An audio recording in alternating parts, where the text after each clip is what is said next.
मुख्यमंत्री देवेंद्र फडणवीस साहेब व पालकमंत्री जयकुमार गोरेभाऊ यांच्या सूचनेवरनं मी माझी आत्या असलेल्या कुमुद अंकाराम यांना विनंती केली की फडणवीस साहेब आपल्या पाठीशी इतक्या भक्कमपणे उभं राहत असताना आपल्याकडनं कुठलीही चुकीची कृती व्हायला नको। वास्तविक पाहता त्यांच्यावरनं आमच्याकडून झालेला हा अन्याय आहे की त्यांना उमेदवारी मिळवून देण्यात आम्ही कमी पडलो, परंतु पक्षाने ज्यांचे प्रवेश घेतले त्या बहुतांश सगळ्या लोकांना संधी देण्याचा प्रयत्न केला, अनेकांना संधी मिळाली। त्या ज्या प्रभाग क्रमांक 3 मध्ये इच्छुक होत्या त्या ठिकाणी प्रयत्न झाला, परंतु संधी देता आलं नाही। ती वस्तुस्थिती त्यांना समजून सांगितली। कुटुंबाच्या विनंतीला प्रेमापोटी त्यांनी मान्य करून आज विड्रॉ केलेला आहे।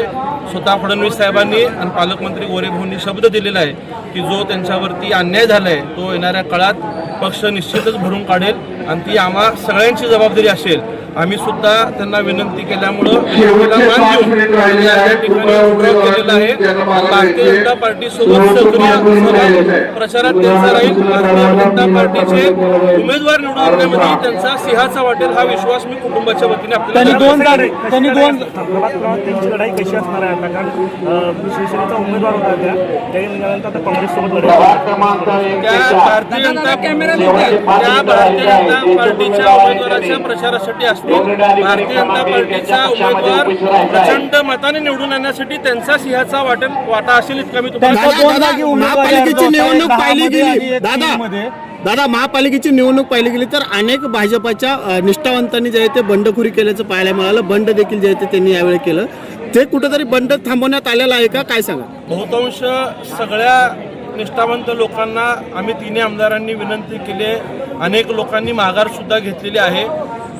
वेळेच्या गडबडीत जरी काही निष्ठावंत किंवा जुन्या सहकाऱ्यांचे फॉर्म राहिले असतील तर पुढच्या काळात सुद्धा आम्ही त्यांना भेटून विनंती करून त्यांनाही सोबत घेण्याचा आम्ही प्रयत्न करतो।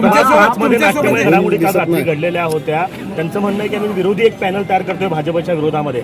प्रभाग क्रमांक 5 मधून तुमच्यासोबत ते भाजपमध्ये प्रवेश केला, तिकीट मिळालं, समोरच्याला मिळालं असं त्यांचा आरोप आहे। 5:30 वाजता एबी प्रभाग 5 मध्ये नाही, त्यांची भूमिका काय ती मी ऐकलेली नाहीये, परंतु कोणी अपक्षाचा पॅनल जरी करण्याचा प्रयत्न करत असेल तर पुन्हा पक्ष म्हणून आम्ही त्यांच्या संपर्कात जाऊन त्यांना सोबत घेण्यासाठी आम्ही प्रयत्नशील राहू। दादा आपल्यावरती आरोप लावला जातोय की सगळ्यात जास्त उमेदवार जे आहेत ते आपण घेतलेले आहेत आणि दोन्हीकडच्या मतदारसंघात आहे तिथं निष्ठावंतांना जे आहे ते तिकीट मिळाले सह अनेकांची तिकीट कट झालेले आहेत। माझ्या मतदारसंघात सुद्धा जी काही नावं मी दिलेली होती, जी पक्षाला वाटली बदल करावीशी ती पक्षाने बदल केली। हा प्रत्येकाच्या मतदारसंघात झालेला आहे। काही नावं आमदारांच्या आणि शहराध्यक्षांच्या समन्वयाने झालेत, तर काही नावं ही प्रदेशांनी घेतलेले आहेत। धक्का सगळ्यांनाच कमी जास्त प्रमाणात बसलेला आहे, परंतु पक्षाचा निर्णय हा अंतिम असतो। पक्षाने ज्यांना उमेदवारी दिलेली आहे त्या सगळ्यांचं आम्ही कमळ चिन्ह प्राधान्य ठेवून काम करू।